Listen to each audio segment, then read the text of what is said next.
So when I say my hat goes off to all servicemen, it goes off. We've done our time.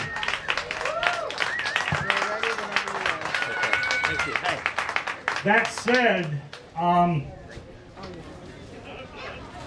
gave this some thought before I did it, but I'm trying to figure out how to present this to y'all. Just quickly, show of hands. Who remembers when Kennedy was assassinated? Okay. Who remembers the first man on the moon? Who remembers 9/11? That's a lot of hands. So I'll get to it in a second, and it's kind of roundabout how this all happened. But literally, I say metaphorically and physically, this book was handed to me, and it's a story unto itself how this happened. But it's the military edition. It's called Psalm 91. And I'd like to read this to you. I couldn't figure if I want to read this before or after, but I think it's pretty powerful. So give me a moment. We'll go from there.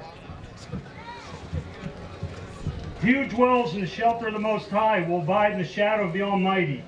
I will say to the Lord, my refuge and my fortress, my God in whom I trust. For it is he who delivers you from the snare of the trapper and from the deadly pestilence. Under his wings you may seek refuge. His faithfulness is a shield and bulwark. You will not be afraid of the terror by night, or of the arrow that flies by day, of the pestilence that stalks in darkness, or the destruction that lays waste at noon. 1,000 may fall at your side, and 10,000 at your right hand, but it shall not approach you. You only look on with your eyes and see the recompense of the wicked. For you have made the Lord, my refuge, even the Most High, your dwelling place. No evil will befall you, nor will any plague come near your tent. For he will give his angels charge concerning you, to guard you in all your ways. As they always say, there's no atheists in a foxhole. They will bear you up in their hands, that you do not strike your foot against a stone. You will tread upon the lion and cobra, the young lion and serpent will trample down. Because he has loved me, therefore I will deliver him. I will set him securely on high, because he has known my name. He will call upon me, and I will answer him. I will be with him in trouble. I will rescue him and honor him. With a long life I will satisfy him and let him behold my salvation. The reason I do this is because this was handed to me by somebody that was completely, I can't even explain how we met, but it wasn't my doing how we met. And I read this religiously daily now as a part of my life. So that said, why did they ask me to speak? On September 10, I was in New York City. I used to sell video teleconferencing for a living. And I was in New York City on the 10th. I was on Wall Street. We were presenting to the Wall Street, to the stock exchange. And that night, I went uptown with my sales engineer and my VP of sales. We went to the Marriott. We had dinner, sushi, a couple beers. We got up the next day, and it was a hot, humid day, Monday. It was brutal. Tuesday morning, we got up, and it was exactly like this. It was crystal clear, just a beautiful, beautiful day. And we took a cab downtown, and Chris and I got into the World Trade Center, and we were early. Funny thing about being a Marine, I was early. So as we got there, we stood and we were having a cup of coffee, and we were watching all of these people. And I remember looking at Chris at one point, and you'd see them. It was like time-lapse photography. You'd see all these people line up for the elevators, and then they'd go. I looked over at Chris and said, where the hell are they all going? Like, how big is this building? So the other guys showed up. We had our pictures taken, and we got a pass for security, quote unquote, which I still have. It says Bob Jenkins, 9/11, 38th floor, 39th floor, Lehman Brothers. So we went up, we got up, we met our hosts, and we did what everybody does when you go to those kind of meetings. How are you? How was the summer? How are the kids? How's this? We were sitting at a table, rectangular table, and I said, okay, so the purpose of this meeting is we're here to discuss, and the word discuss hadn't gotten this far out of my mouth when there was well, you all saw it. There was an explosion. Everybody froze. I mean, time literally stopped for about a nanosecond. And eyes went wide, and then the next thing that happened, you felt the reverberation of the explosion come down through the building. And then literally seconds later, most people don't know this, but the building started to convulse wildly. That building was going like that. So the guys started yelling, "It's an earthquake," and they were going to run out. I took some courses in the Marine Corps how not to panic. Panic is what will kill people. And so the first thing I did was sat there and I literally just pulled the clutch back. I pulled the throttle back to neutral. And I just said, "Bob, you got to sit and assess where you are and figure out what's going on here. You can't run down 39 flights of stairs before this building collapses." The other thing I was thinking was, as the building was convulsing so badly, I was worried the stairs were going to literally just fall apart. So as these guys ran to the stairs, I sat there and waited. And a few moments later, I walked. You couldn't walk because if you've ever seen earthquakes, you can't walk. It's like walking on jello. You can't do it. Chairs were moving, computers were falling off tables, and if you think about where I was on 39. The building was doing this. I can't imagine what the people on the upper floors were going through their heads, because I couldn't walk where I was, so I know I can't imagine what they went through. So I managed to get over to the windows, and I'm originally from New York. I was born in Connecticut, in that area. I used to live and work there. So I got to the windows, and I looked out the window just like I'm looking here, and I saw the Statue of Liberty right there. The Hudson River was right here. The piers were all here. I could see the Palisades Cliffs, and I could almost see Chicago because it was such a perfectly clear day. And at one point, the building was convulsing, and I put my hands in my pocket, and I looked up, and I saw paper, like ticker tape, like snow, against that cobalt blue sky, and it was beautiful. It was absolutely beautiful.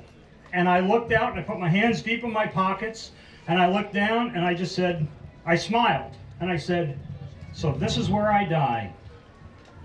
Because I knew the building was coming down. I knew the building was going to topple over any second. And it didn't. It just all of a sudden, there was an audible clunk. It literally just, I could hear it. And when it stopped swaying, I then went, well, that's a pretty good sign. And I heard a woman somewhere behind me yell, "There's been an explosion in a mechanical room on the 42nd floor." And so at that moment, I thought, okay, it's not an earthquake. It's several floors above me. I'm in pretty good shape. I was supposed to go to Toronto that night. I had my laptop in the conference room. The only thing that I had with me was a handheld notebook, and I don't mean an iPad notebook. I had a real notebook. That's, you know what I'm talking about. Some people don't know. Anyway, so what I did was I just thought at that moment, I said, okay, so I'll go over to the stairs and I'll walk down. I'll start heading down. I'll leave my stuff and I'll come back and get it later. And at that point, I reached the handle of the stairs and I opened the door, and I literally did a double take. Because it's like looking at y'all right now. I mean, it was full. I mean, it was just complete, and I thought, my God, where did all these people come from? Well, they were getting the hell out of the building, obviously. So I went in and I joined this procession of people going down the stairs. And I'm on 39. So by the time I get down to about 32, 31-ish, I heard some commotion coming up the stairs. So I looked over the handrail, and I saw these two guys coming up against all the traffic. My first reaction, and especially being from New York originally, was this is a couple of real high-powered Goldman Sachs brokers. You know, these guys are going to go back to their desk. You know, these are the kind of guys that are, you know, producing millions of dollars a day, and they're not going to let a little thing on the 42nd floor bother them. Well, as I came down the stairway and my foot hit the landing, and I was about to turn to start walking down the stairs, they were there. And the first one to come up to me, when I say we bumped shoulders, we bumped shoulders. And right here in his left breast was a big badge that said Chief, New York City Fire Department. The guy directly behind him, his said Lieutenant, New York City Fire Department. First of all, they weren't sitting in the building when the plane hit. They came from somewhere in Manhattan, got in that building, and climbed 30 flights of stairs by the time I got down 9 flights of stairs. And these guys were not kids. So that was the hustle they had, and obviously they both perished that day. And I still think about those two often.